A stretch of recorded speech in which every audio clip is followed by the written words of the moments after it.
안녕하세요. 독서가 믿음이 되는 시간 빛밤 책을 읽어드립니다의 진행을 맡은 김하진 집사입니다. 여러분은 언제 마지막으로 그림책을 읽어보셨나요? 저처럼 아이들을 키우는 부모님들은 바로 어제요, 오늘이요 라고 대답하실 텐데요. 저도 어쩌다 보니까 지금 10년째 제 책보다는 아이들 책을 그림책을 더 많이 보고 있는 것 같은데요. 제가 저희 아이들을 4살, 7살 때 저희 둘째가 특히나 매일매일 읽어달라고 가져오던 책이 있습니다. 그 책의 제목은 엄마가 화났다. 네. 제가 그때 화가 많았나 봐요. 그래서 매일매일 가져오길래 정확한 이유는 잘 몰랐었는데 나중에 알고 보니까 제가 그 책을 읽어주면서 거의 매일 울다시피 오열하다시피 하면서 책을 읽어주고 맨 마지막 내용은 엄마가 미안해 사랑해로 끝나는 그런 책이거든요. 근데 그러면서 이제 아이들 꼭 안아주고 그랬던 기억이 있는데 어느 날 화가 많이 안 난 날 제가 그냥 이제 책을 읽어주고 다른 책으로 바로 넘어가려고 하니까 둘째가 그러더라고요. 엄마 오늘은 왜 미안해 사랑해 안 해? 그러는 거예요. 그래서 알고 보니까 그 아이가 저한테 그런 말을 듣고 싶었던 것 같아요. 그리고 그런 엄마의 모습을 보면서 자기도 안정을 찾고 또 저도 사실은 그 책을 통해서 아이들과 조금 더 가까워지고 반성하는 시간도 갖게 되고 그림책은 이렇게 굉장한 매력들이 있는 것 같아요. 어른인 제가 봐도 정말 어렸을 때는 보지 못했던 큰 깨달음을 얻을 때도 있고 또 재미도 있습니다. 네, 캐릭터들이 웃기고 생각지도 못한 곳에서 빵빵 터지는 경우도 많고 그래서 오늘 그림책을 좀 소개해 드리려고 합니다. 그리고 그 그림책을 가지고 가정 예배를 드릴 수 있다고 소개하는 책이 있더라고요. 그래서 여러분께 이렇게 여러 권 소개해 드리겠습니다. 첫 번째 책은 세계적인 스토리텔러인 필 비셔가 쓰고 저스틴 제라드가 그림을 그린 어른과 아이들이 함께 있는 신앙 그림책 하나님은 누구를 사랑하실까입니다.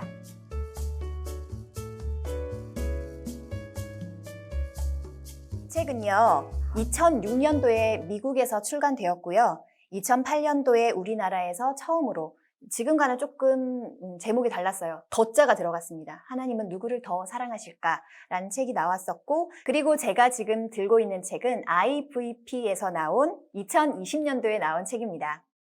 먼저 줄거리부터 읽어드리도록 할게요. 이 책에는 표지에서 보시다시피 2마리의 돼지가 출연합니다. 등장합니다.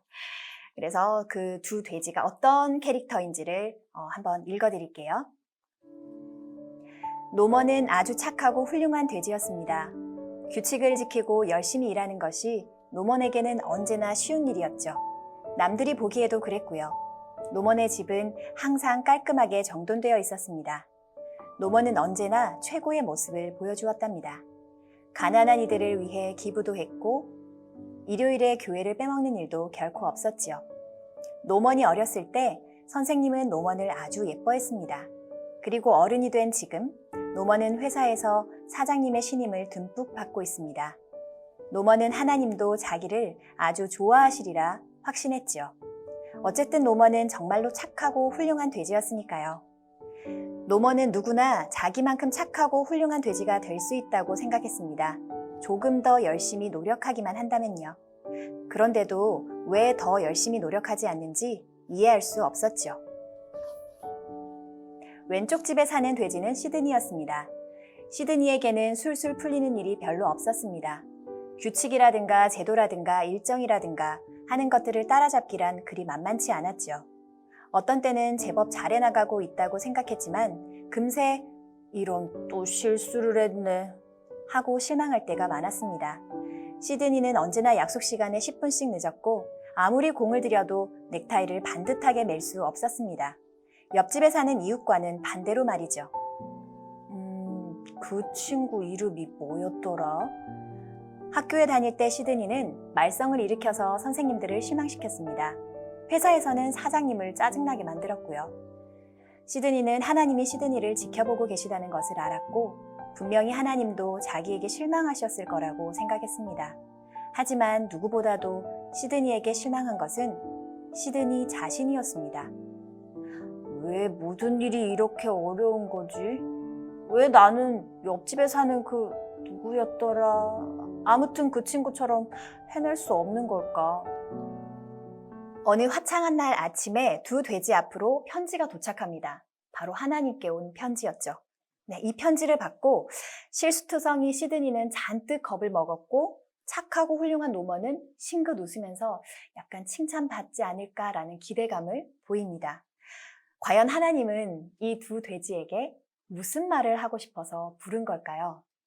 네, 그게 궁금하시죠? 제가 다 읽어드리고 싶지만 꼭 여러분이 읽어보시기를 바라면서 저는 대신 작가가 아주 친절하게 가장 뒷부분에 자녀들에게 이 책을 읽어줬을 때 어떤 메시지를 줬으면 좋겠다라는 부분과 이 책이 어떻게 해서 쓰여졌는지 독자들에게 하고 싶은 말을 한 부분이 있어요. 그 부분을 발췌해서 읽어드리도록 하겠습니다. 먼저 이 책에 관하여 라는 부분인데요. 작가는 지난 몇 년간 깨달은 것을 깨달은 단순한 진리를 전하기 위해서 이 이야기를 썼다고 합니다. 네, 그래서 작가 본인의 얘기를 잠깐 읽어드릴게요. 나는 노먼과 같은 사람이다. 규칙을 지키는 것은 항상 대체로 손쉬운 일이었다. 그리고 그 결과 나는 항상 착한 아이로 통했다. 선생님들은 나를 좋아했다. 교회 어른들도 나를 좋아했다. 착하게 사는 것, 적어도 착하게 보이는 것이 내게는 하나도 어렵지 않았다. 칭찬받을 만한 행동이면 하고 곤란해질 것 같은 행동이면 피했다. 식은 죽 먹기였다. 그 결과 나는 하나님이 나를 사랑하신다는 개념을 진지하게 고민할 필요 없이 받아들이고 있었다. 사실 정말 솔직히 말하자면 아마도 마음 깊은 곳으로 나는 그럴 자격이 있다고 생각했던 듯하다. 이렇게 얘기를 했습니다. 앞쪽에서 제가 캐릭터의 두 돼지의 이야기를 했었는데 저는 보면서 뒤쪽 시드니, 실수투성이 시드니에 좀 더 가깝지 않나 저 자신은 그런 생각을 했거든요. 근데 이 노먼이 하는 지금 금방 읽어드렸던 것 중에서 착하게 사는 것, 적어도 착하게 보이는 것이 내게는 하나도 어렵지 않았다. 이 부분에서 나에게도 그런 노먼과 같은 그런 부분이 있구나. 네, 그걸 깨달았어요. 그리고 이 작가의 아내 이야기도 합니다. 아내는 자기와 정반대로 시드니 같은 사람이라고 해요. 네, 그래서 그 뒷부분에 있는 내용을 또 잠깐 읽어드릴게요. 여러분에게 들려줄 깜짝 놀랄만한 소식이 있다. 그것은 바로 착한 돼지란 없다는 사실이다. 나는 수많은 노먼을 만났고 수많은 시드니를 만났다. 그리고 나는 여기서 우리는 모두 깨지고 상한 데가 있다고 말하고자 한다. 우리 중 일부는 그런 점을 숨기는데 매우 능숙하지만 솔직히 말해 그 사실은 우리 모두에게 상황을 더 악화시킬 뿐이다. 만일 당신이 나처럼 노먼이라면 제법 근사한 가면을 내려놓는 게 낫다. 당신이 어떤 사람들을 영원히 속일 수도 있고 모든 사람을 잠시 속일 수도 있겠지만 한순간이라도 하나님을 속일 수는 없다. 당신의 잘못을 보여주시기를 하나님께 구하라. 그리고 당신에 대한 사람들의 평가를 좋게 또는 나쁘게 만들 수 있는 것들에만 민감한 것이 아니라 하나님의 모든 계명에 민감한 새로운 마음을 창조해 달라고 간구하라. 그리고 당신 삶의 시드니들에게 솔직히 털어놓으라. 분명히 말하건대 착한 돼지의 반듯한 일상은 사랑을 받기 위한 근거가 되지 못한다. 만일 당신이 시드니라면 하나님이 당신을 도우셔서 부끄러움과 좌절의 목소리가 잦아들고 그 대신 나는 너를 사랑한단다. 나는 너를 사랑한단다. 나는 너를 사랑한단다. 라는 하나님의 조용하고 온화한 음성에 귀 기울이게 해달라고 간구하라. 자, 그 다음 페이지에서는 이 책을 자녀들에게 읽어주려면 이라고 하면서 정말 우리에게 필요한 지침들을 알려주고 있습니다. 아이들에게도 해당되는 내용이지만 읽어주는 어른인 우리에게 너무나 좋은 내용이라서 제가 꼭 읽어드리고 싶었습니다. 심지어 가장 선한 의도를 지닌 부모로부터 받는 메시지들은 아이들을 교만에 이르게 하거나 좌절에 이르게 할 수도 있고, 또한 스스로를 의롭다고 생각하거나 자기 자신에게 실망하도록 몰아갈 수 있다. 그렇다면 우리는 어떻게 해야 할까? 우리 아이들에게 이 이야기에 나오는 단순한 진리를 이야기해 주어야 한다. 하나님은 노먼이 받는 상이나 칭찬 때문에 노먼을 조금이라도 더 사랑하지 않으시며, 하나님은 시드니의 모자란 점 때문에 시드니를 조금 덜 사랑하지 않으신다는 진리 말이다. 하나님의 사랑은 우리가 하는 일에는 전혀 아무런 영향도 받지 않는다. 하나님은 그저 우리를 사랑하신다. 이 책이 아이들에게 전하는 메시지는 이것이다. 네 삶이 칭찬으로 가득 채워져 있든 꾸중으로 가득 채워져 있든 상관없이, 내가 모든 시험에서 100점을 맞든 아무리 열심히 해도 60점밖에 못 맞든 상관없이 하나님은 너를 똑같이 사랑하신단다. 바로 그 이유 때문에 그분은 너를 위해 죽으셨고 지금이라도 기꺼이 그렇게 하실 분이란다. 네, 이 부분에서 최근에 읽었던 에세이의 한 구절이 딱 떠오르더라고요. 내가 하는 노력과 성취들이 내 존재 가치를 결정짓는 절대적인 요소가 아니다. 네. 그 책의 저자가 교회를 다니는지 안 다니는지는 정확하게 알 수 없으나, 네, 그런 심리학 책이나 요즘 유행하는 그런 에세이들을 보는 진리처럼 보이는 것들이 사실은 하나님의 말씀인 경우가 대부분, 아니면 모두, 전부인 경우가 많더라고요. 그래서 굉장히 새로운 깨달음을 얻는 것 같아요. 우리는 그저 하나님의 자녀이기 때문에 가치가 있다는 거죠. 그래서 노먼과 같은 아이들에게는 겸손을 강조하고, 시드니와 같은 아이들에게는 또 이렇게 말을 합니다. 일을 잘 해내는데 어려움을 느끼는 아이들, 즉 숙제로 칭찬을 받기보다는 숙제를 빼먹기 일수인 아이들, 수업 종이치면 가장 마지막에 교실로 들어가는 아이들의 경우에는 그냥 그들을 사랑하라. 물론 아이들의 취약한 영역을 개발시켜주고 아이들이 자신의 독특한 장점을 확인하도록 도와야 한다. 그러나 다른 무엇보다도 당신의 사랑이나 용납을 아이들이 행한 일과 연결시키지 말아야 한다. 그리고 당신 자녀에게 시드니니 노먼이니 하는 꼬리표를 달아서도 안 된다. 모든 아이들은 태생적으로 자신의 시드니 영역과 노먼 영역을 지니고 있다. 이른 시기에 붙여진 꼬리표는 자기 실현적 예언이 되어 아이들을 그 꼬리표대로 자라게 만들 수 있다. 우와, 제가 이 부분에서 자기 실현적 예언이 된다는 말을 듣고 내가 정말 말을 잘 해야 되겠구나, 약간 무섭다는 그런 책임감이, 거룩한 책임감이 들었습니다. 네, 이어서 읽을게요. 대신에 아이들의 하루의 시작과 끝에 꼭 이렇게 말해주라. 첫째로, 나는 너를 사랑한단다. 둘째로, 나는 너를 사랑한단다. 셋째로, 나는 너를 사랑한단다. 아이들에게 무척이나 힘겨운 날이었을 때에도 그렇게 하라. 그리고 아이들에게 무척이나 힘겨운 날이었을 때 특히 그렇게 하라.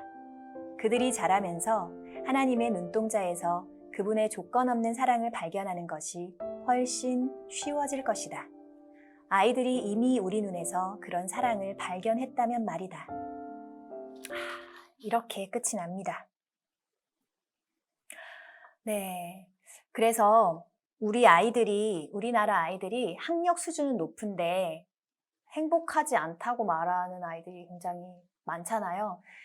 그 연령이 점점 내려온다는 게 더 마음 아픈 현실인 것 같아요. 그래서 부모인 우리가 먼저 아이들에게 행복하게 살 수 있는 그 말에 그 아름답게 하는 말들로 세워주고 하나님의 사랑을 우리를 통해서 전할 수 있으면 너무나 좋겠다. 이런 생각을 했습니다.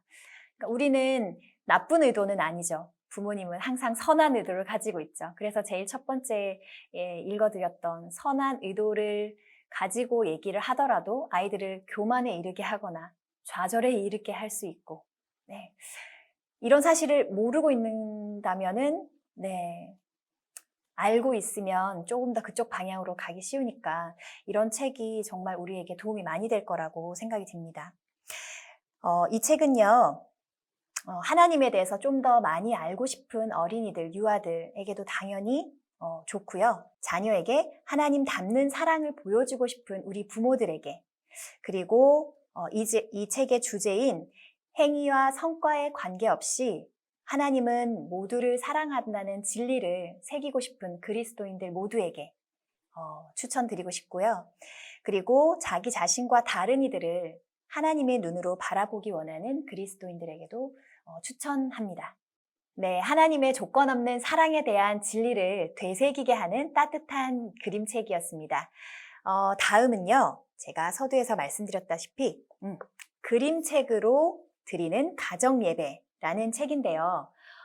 이 책은 사실 제가 같이 들고 온 이 새 나무 이야기, 이 책을 사실은 소개해드리고 싶어서 어떤 내용일까 하고 이 책에 대해서 막 검색을 하던 중에 알게 된 책이에요. 이 책이 들어 있습니다. 이 안에도. 근데 그림책으로 가정예배를 드릴 수 있다고? 책 제목부터 너무나 신선해서 바로 구입을 했는데요. 이 책은 백흥영 목사님이 원래 2013년도에 본인의 아이들, 미취학 자녀와 함께 가정 예배를 드릴 수 있는 보석 비빔밥 가정 예배라는 책을 먼저 내셨는데 이 책을 보셨던 많은 분들이 초등학생, 중학생들을 위한 가정 예배 지침서도 써달라는 요청이 많았던 거예요. 그래서 쓰여진 책이 바로 그림책으로 드리는 가정 예배입니다. 독서형 가정 예배라는 것도 생소하죠. 근데 또 특이한 점이 있습니다. 예배라고 하면은 당연히 신앙도서라고 생각을 하는데 이 책에 보면은 1년 커리큘럼으로 한 주에 한 그림책을 가지고 예배를 드릴 수 있게끔 52주로 구성되어 있어요. 그러니까 그림책도 52개가 들어가 있는 거죠. 근데 그 52개의 책이 전부 다 신앙서적이 아니고, 신앙서적으로 분류되어 있는 것도 있지만 성경적 세계관을 담고 있고 문학적으로 뛰어난 책들 있죠. 그래서 유명한 우리가 잘 아는 강아지똥 이런 책이나 건피 아저씨의 뱃놀이, 도서관에 간 사자, 그리고 프레드릭, 저희 집에 다 있는 책입니다. 이런 책들을 가지고도 가정 예배를 할 수 있게끔 되어 있더라고요. 그래서 이 책이 어떻게 구성되어 있는지 설명해 드릴게요. 말씀드렸다시피 총 1년간의 커리큘럼으로 짜여져 있고요. 52주차, 그리고 그림책과 성경 말씀을 연계해서 독서형 가정 예배를 드릴 수 있게 했습니다. 그리고 아이들이 쉽게 이해하도록 세번역 성경을 수록했습니다. 이 목차를 보시면 절기별 커리큘럼 부분이 있습니다. 각각의 주제별로 구성이 되어 있기도 해요. 함께 사는 세상, 그리고 평화, 가정, 가치, 관계, 성품, 감사, 이런 주제별로 된 달도 있고, 그 외에 절기 있죠. 우리가 교회에서 드리는 절기별로 구성되어 있는 부분도 있어요. 사순절, 종려주일, 부활절, 성탄절, 대림절, 송구영신까지 있네요. 이런 식으로 되어 있어서 그때 그 시기에 맞는 그림책과 예배를 드릴 수 있습니다. 그래서 제가 아까 준비해왔던 이 새 나무 이야기 부분을 한번 같이 보도록 할게요. 짜잔. 종려주일에 나오는 얘기라서 고난이라는 주제로 되어 있습니다. 처음에는 기도로 시작하고 그다음에 말씀이 있어요. 말씀을 같이 읽고 그 말씀을 부모님이 어떤 내용인지를 설명할 수 있게끔 내용이 들어있고요. 그 다음에 이 그림책을 읽습니다. 새 나무 이야기를 아이들과 함께 읽고 그 줄거리도 여기 간추려져 있어요. 그 책을 읽을 때 먼저 표지부터 보는 게 중요하다고 해요, 그림책은. 그래서 표지를 보면서 어떤 이야기가 나올 것 같아? 이런 대화를 나누시고, 그 다음에 책을 읽고 난 뒤에는 그 어땠는지 생각을 나눌 때 필요한 질문들 있죠. 그 질문들이 또 여기 있습니다. 그리고 그 내용이 끝나고 나면 삶으로 나눠요 부분에서 이 책을 통해서 예수님의 생애를 살펴보며 가장 귀한 보석이며 가장 위대한 왕이 왜 고난을 받으셨는지 이야기를 나눕니다. 이렇게 하면서 또 질문들이 탁탁 있습니다. 그리고 맨 마지막에 이야기를 정리하는 부분이 있고요. 그리고 기도로 마치고 끝이 아니라 특별한 게 있습니다. 활동하기.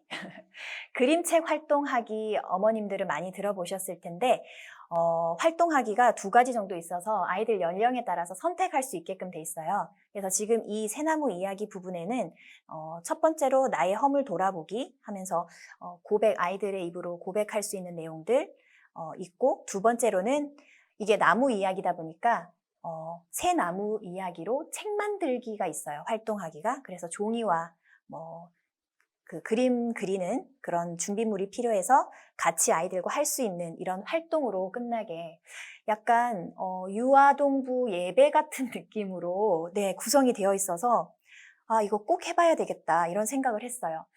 예시로 들었던 이 새 나무 이야기도 굉장히 좋은 책입니다. 오늘은 안의 내용을 다 다루기는 어렵지만 이게 영미권에서는 전래동화로도 유명해요. 그래서 이미 많은 분들이 알고 계시고 특히나 어른들이 좋아하는 그림책에 꼽힙니다. 그러니까 한번 읽어보시고 우리의 꿈을 어떻게 대해야 하는지와 예수님의 생애에 대해서도 생각할 수 있는 아주 귀한 책입니다. 오늘이 빛밤 시즌2 올해의 마지막 책 리뷰였는데 어떠셨나요? 내가 읽은 책이 나를 말해준다고 하잖아요. 내 주변에 어떤 책들이 있는지 한번 둘러보시고 좋은 책 많이 읽고 좋은 설교 많이 들으시고 좋은 찬양 많이 부르시면서 영육간이 강건한 연말 보내시기 바랍니다. 그럼 저는 여기서 인사드리겠습니다. 여러분 평안하세요.